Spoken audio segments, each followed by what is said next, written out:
Welcome to our channel. Today we how to activate Local Falcon for local map tracking. Easy tutorial step by step clearly. To activate Local Falcon for local map tracking, start by visiting the Local Falcon website. Create an account if you don't have one already. Log into your account. Once logged in, navigate to the dashboard. Select the option for New Project. Enter the details for your project, such as its name and location.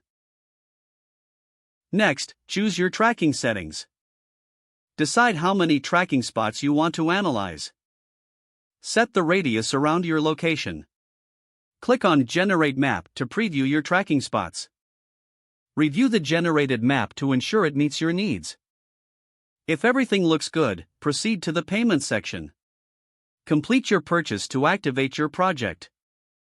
After payment, return to the dashboard. Locate your newly created project on the list. Click on your project to view the tracking settings. Select the option to start tracking. Monitor your results on the dashboard once tracking begins.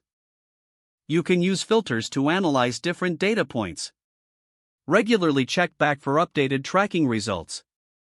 Adjust your strategies based on the data you receive. With these steps, you will have successfully activated Local Falcon for local map tracking. If the page does not load, refresh the browser or try again in a private or incognito window. Make sure you are using the correct email address, then retype it carefully to avoid small typos. If your password is not accepted, use the reset option and create a new strong password you can remember. Check your spam folder for verification or security emails, then complete any requested confirmation steps. Enable two-factor authentication if available to improve account security and reduce unauthorized access risk. After signing in, review your profile details so your contact information and settings are accurate and current. If you see an error message, note it down and try again after restarting your device. Don't forget to like this video and subscribe to our channel for more step-by-step tech guides.